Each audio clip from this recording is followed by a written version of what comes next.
नमस्कार विद्यार्थियों। हिंदी साहित्य बीए सेकंड ईयर की इस कक्षा में आप सभी का स्वागत है। हम रीतिकाल के रीतिबद्ध काव्यधारा के यशस्वी और बहुचर्चित कवि पद्माकर की गंगा लहरी की चयनित अंश पढ़ रहे हैं।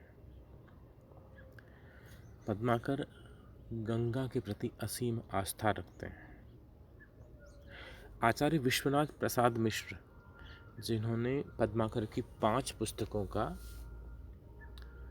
संपादन किया पद्माकर पंचामृत नाम से, उनका निष्कर्ष है कि पद्माकर की ये समूची वर्णना चमत्कार प्रियता में तिरोहित हो जाती है। हृदय के शुद्ध भाव हैं पद्माकर की इस गंगा लहरी में नहीं आ पाए। यद्यपि ये बात पूरी तरह लागू नहीं होती। जहाँ जहाँ अवसर मिला है, पद्माकर ने अपनी कविता के भाव पक्ष का भी ऊंचा स्वरूप दिखलाया है। हालांकि ये बात ठीक है विश्वनाथ जी की कि जगह जगह ये चमत्कार प्रियता के दर्शन होते हैं, यमक श्लेष या फिर पौराणिक आख्यानों की पुनरावृत्ति, ये सब ठीक है। लेकिन इसके अलावा भी गंगा के सौंदर्य का भी हल्का सा संकेत पद्माकर की इस गंगा लहरी में मिल जाता है। ये इसी प्रकार का एक कविता है जिसमें गंगा की पवित्रता, गंगा स्नान और गंगा जल की महत्ता क्या है, इसके साथ साथ गंगा का जो सौंदर्य है इसका अंकन भी मिल जाता है। आइए देखते हैं ये कविता। नीर के निकट रेणु रजित लसइयों तट, एक पट चादर की चांदनी बिछाई सी, कहे पद्माकर त्यों करत कलोल लोक, आबरत पूरे रास मंडल की पाई सी, बिसद बिहंगन की बानी राग राचती सी, नाचती तरंग एन आनंद बधाई सी, अघ की अंधेरी कहूँ रहन न पाई फिरे, धाई दही गंगाधार सरद जुनाई सी।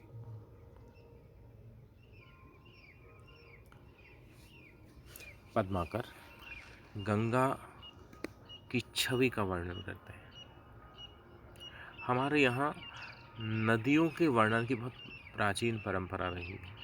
ऋग्वेद में जो नदी सूक्त है उसमें सिंधु नदी का, सरस्वती नदी का बड़ा हृदयहारी वर्णन है। वहाँ मानवीकरण की बहुत प्राचीन परंपरा मिलती है। जायसी भी हल्का संकेत गंगा की पवित्रता का संकेत जहाँ जहाँ उनका अवसर मिलता है वो प्रासंगिक रूप में करते चलते हैं। कल हमने कुछ उद्धरण पढ़े थे। आज के जो कवि हैं, लोकप्रिय कवि कुमार विश्वास, उनकी भी एक बहुत सुंदर कविता है, ये गंगा का किनारा है। तो गंगा की का जो छवि अंकन है, पंथ की जो कविता है चांदनी रात में नौका विहार, बहुत प्रसिद्ध कविता है पल्लव में, उसमें भी गंगा की रेती का, गंगा की धारा का बड़ा सुंदर वर्णन है।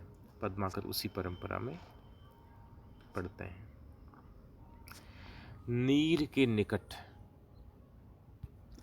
गंगा नदी के जो जल धारा है उसके नज़दीक, नीर यानी जल, गंगा की जल धारा के निकट, रेणु रज्जित, रेणु यानी धूल, गंगा के तटवर्ती क्षेत्र में जो रेतीला तट है, लसेयों तट, लसे यानी सुशोभित होना, लसें, नीर के निकट रेणु रंजित लसेयों तट, लसे बहुवचन है, गंगा के दोनों तट हैं, दोनों किनारे हैं, वह इस प्रकार सुशोभित हो रहे हैं।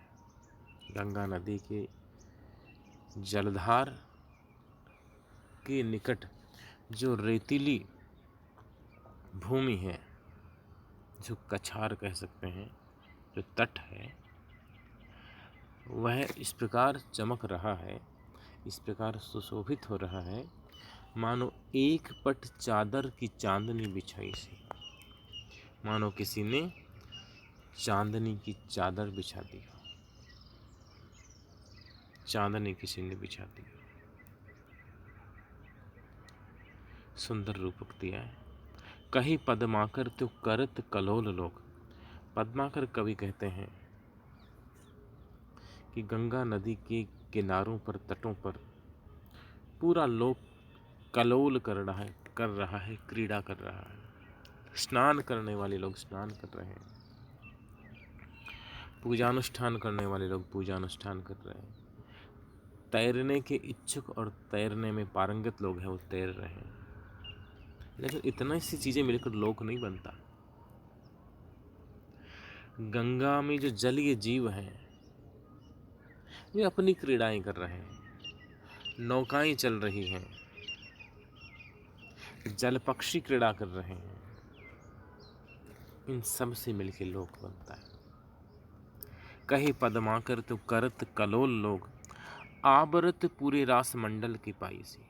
इस प्रकार गंगा नदी का किनारा, जहाँ असंख्य मानव आस्था से या स्वाभाविकता से या आवश्यकता से खिंच करके आए हुए, किसी को पेयजल की आवश्यकता होगी, किसी को सिंचाई के जल की आवश्यकता होगी, किसी को स्नान की आवश्यकता होगी, किसी की आध्यात्मिक पिपासा होगी। अनेक पशु पक्षी भी अपनी अपनी आवश्यकता की पूर्ति उस गंगा से कर रहे हैं। इस प्रकार पूरा जो समुदाय जुड़ा हुआ है, पूरा जो लोक है वो गंगा किनारे राज रहा है, सुशोभित हो रहा है। तो ऐसा लगता है कि ऐसी शोभा तो भगवान कृष्ण की रासलीलाओं में होती है। आबरत पूरे रास मंडल की पाई से। इस प्रकार की पूरी आभा है, पूरी दीप्ति है, तो मानो रास मंडल की शोभा को प्राप्त हो रही है। बिसद विहंगन की बानी राग राचती सी। विहंग यानी पक्षी, विहंगन यानी पक्षियों की, विशद यानी व्यापक, बानी यानी वाणी। गंगा नदी के तट पर जो पक्षियों का कलरव है, जल पक्षियों की जो केकार है, जो चहचहाट है, वह बड़ी सुंदर लग रही है। विशद विहंगन की बानी, बानी वाणी बोली, राग राचती सी, राग रंजित सी प्रतीत हो रही है, बड़ी मधुर, बड़ी सुहावनी, बड़ी मनभावन लग रही है। नाचती तरंग एन आनंद बधाई सी। और गंगा की तरंगे ऐसे नाच रही हैं, गंगा की लहरें ऐसे क्रीड़ा कर रही हैं, मानो संसार को आनंद की बधाई दे रही हैं। नाचती तरंग एन आनंद बधाई सी। गंगा की लहरें ऐसे क्रीड़ा करती हुई, खेलती हुई प्रतीत हो रही हैं, कल्लोल करती प्रतीत हो रही हैं, जैसे संसार को आनंद की बधाई दे रही हैं। और जहाँ गंगा की लहरें, जहाँ गंगा जल की बूंदें, जहाँ गंगा जल का स्पर्श हो, वहाँ पाप नहीं रह सकता। इसलिए कवि कहता है कि अघ की अंधेरिया, अध मुद्रित है, अध छपा हुआ है, अध नहीं है, अध का मतलब आधा होता है। यह अघ, अघ, अघ यानी पाप।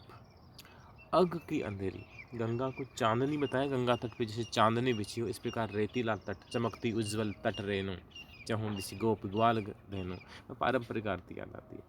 अघ की अंधेरी, जो पाप की अंधियारी है, कहूँ रह न पाई, कहीं भी रह नहीं पाई, उसका लेश मात्र भी नहीं बचा। चारों ओर पुण्य की चांदनी छाई हुई है। धाई धाई गंगा धार सन सरद जुनाई सी। धाई यानी दौड़ना, गंगाधार, गंगा की धारा का जो तेज प्रवाह है, उसको लख कर, उसको देखकर ऐसा प्रतीत होता है मानो गंगा की धारा है वह दौड़ रही हो। और कैसे दौड़ रही है? शरद जुनाई सी, मानो शरद पूर्णिमा की जो जुनाई चांदनी है वह चारों ओर फैल जाती है। सृष्टि का कोई कोना है वह प्रकाश से रहित तो नहीं रहता, चांदनी से विहीन नहीं रहता, पूरे संसार को वह शीतल चांदनी है, वह आलोक रंजित कर देती है, प्रकाशित कर देती है। उसी प्रकार से गंगा की जलधारा जहाँ जहाँ पहुँचती है, मानो जो गंगा की जलधारा है वह दौड़ दौड़ करके और जो पाप की अंधियारी है उसे मिटा रही है। इसका मतलब ये निकलता है कि पद्माकर कभी रात्रि में गंगा तट पर बैठे होंगे, गंगा की छवि को, गंगा की धारा को निहारा होगा और उससे जो भाव उपजे होंगे वह उन्होंने इस कवित्त में शब्दबद्ध कर दिए होंगे।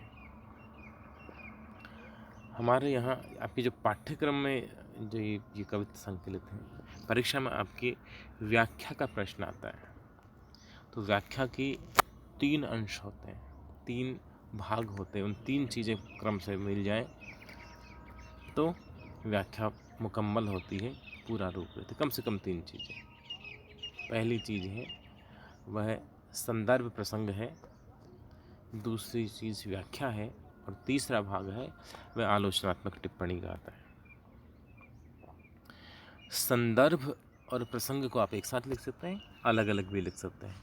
संदर्भ में आप पुस्तक का नाम, यदि अध्याय हो तो अध्याय का नाम, कवि का नाम, रचनाकार का नाम देते हैं और कवि के किस मूल ग्रंथ से ये रचना है वह भी आप दे सकते हैं।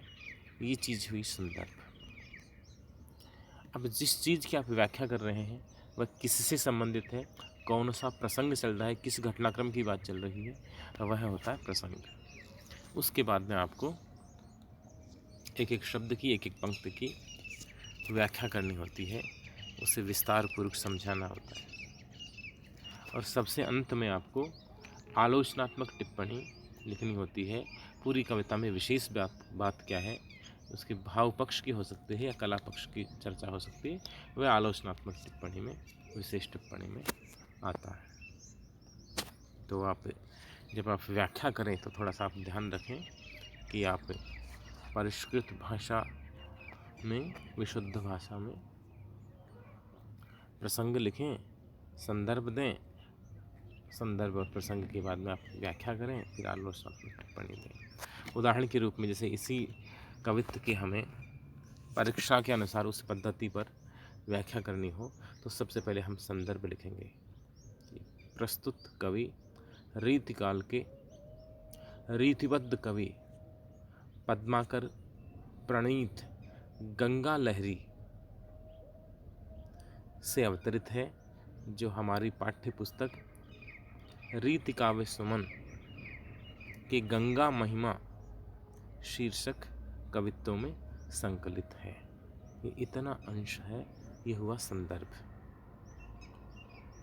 और चूँकि इस कवित्त में गंगा के सौंदर्य और उसकी पापहारिता का वर्णन किया है तो ये चीज़ हम प्रसंग में लिखेंगे।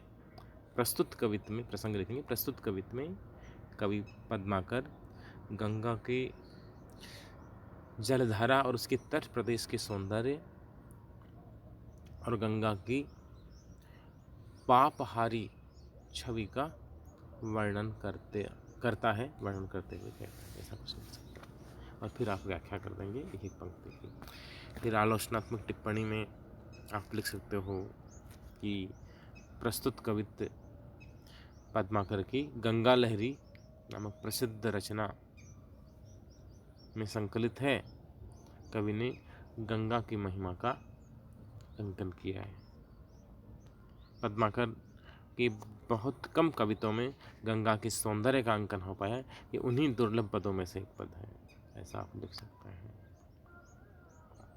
इसके अलावा आप कला पक्ष में कवित्त छंद है, ब्रज भाषा का सुष्ठु प्रयोग है, विशद विहंगन की बानी में अनुप्रास अलंकार है, अग के अंधेरी में अनुप्रास अलंकार है, धाई धाई में पुनरुक्ति प्रकाश है, शरद जुन्हाईसी में उपमा अलंकार है, एक पट चादर की चांदनी बिछाई सी, इसमें उत्प्रेक्षा अलंकार है। इस प्रकार आप आलोचनात्मक टिप्पणी दे सकते हैं। तो ये हम बाद में पढ़ेंगे। धन्यवाद।